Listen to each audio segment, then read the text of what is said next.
ബാബു. ആ കൃഷ്ണനോ? എന്താണ് രാവിലെ പറമ്പി പണിയാണോ? ആ രാവിലെ ഓരോരോ പറമ്പി പണിയായിട്ട് നിൽക്കണ്. നീ ഇതങ്ങോട്ടോ ഒറ്റയ്ക്ക്? ഇലക്ഷൻ അല്ലേ, കുറച്ച് വീട് കയറാനുണ്ട്. ഒറ്റയ്ക്കോ? ഏയ് പ്രവർത്തകർക്ക് ഉണ്ട്, അവരെ കമ്മ്യൂണിറ്റികളുടെ അടുത്ത് നിൽക്കുന്നുണ്ട്. അപ്പൊ അങ്ങോട്ട് ചെല്ലാന്ന് വിചാരിച്ചിട്ടാ. പിന്നെ കൃഷ്ണന്റെ വോട്ട് ഞാൻ ഇങ്ങോട്ട് മാറ്റിയിട്ടുണ്ട് കേട്ടോ, ഇവിടെ ചേർത്തിട്ടുണ്ട്. എന്ത് വോട്ട്? അതെന്താ കൃഷ്ണേട്ട അങ്ങനെ പറഞ്ഞ? നീ വന്ന് പറയട്ടെ. ബാബു, ആർക്ക് വോട്ട് ചെയ്തിട്ട് എന്താ കാര്യം? നമുക്കൊരാവശ്യം വന്നാൽ ഇവരാരെയും കാണുമോ? അങ്ങനെ പറയരുത്. ഇവിടെ 10 വർഷം MLA ആയിട്ട് ഇരുന്ന ആളാ VP സജീന്ദ്രൻ. നമുക്ക് എന്തെങ്കിലും ഒരു ആവശ്യം ഉണ്ടെങ്കിൽ ആ ഫോണിലേക്ക് വിളിച്ച് പറഞ്ഞാൽ മതി. ആ ഫോണിൽ തന്നെ ഞാൻ നമ്പർ സേവ് ചെയ്ത് തരാം.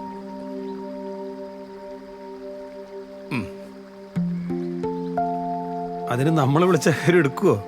ആര് പറഞ്ഞു? എന്നാ വിളിച്ചു നോക്കാലോ. നീ വന്നേ. അയ്യോ വേണ്ട വേണ്ട, കട്ട് ചെയ്തേക്കാം. ഏയ് കട്ട് ചെയ്യണ്ടായിരുന്നല്ലോ. തിരിച്ചു വിളിക്കണം.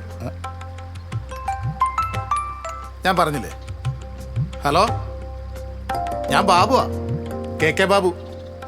ആ ഞാനിവിടെ ഒരാൾക്ക് നമ്പർ കൊടുത്തായിരുന്നു, അപ്പോൾ ഒന്ന് വിളിച്ചു നോക്കിയതാ. ആ എല്ലാം ഉഷാറായിട്ട് നിനക്കുണ്ട്. ശരി ശരി, ഓക്കെ. ആഹാ കൊള്ളാലോ. കൃഷ്ണേട്ടാ, നമുക്ക് നിലവിലൂടെ ഒരു MLA ഉണ്ടല്ലോ, അവരുടെ ഈ താഴെ മുതൽ അങ്ങ് മോഡൽ വരെയുള്ള സകല നേതാക്കന്മാരുടെയും കാല് പിടിച്ചാലാ ആ സാറിനോട് നമുക്ക് എന്തെങ്കിലും ഒരു കാര്യം പറയാൻ പറ്റുള്ളൂ. നമുക്കൊരാവശ്യം വന്നാൽ നമ്മുടെ കൂടെ നിൽക്കുന്ന, നമ്മൾ വിളിച്ചാൽ കിട്ടുന്ന ഒരാളെയല്ലേ നമ്മൾ തിരഞ്ഞെടുക്കേണ്ടത്.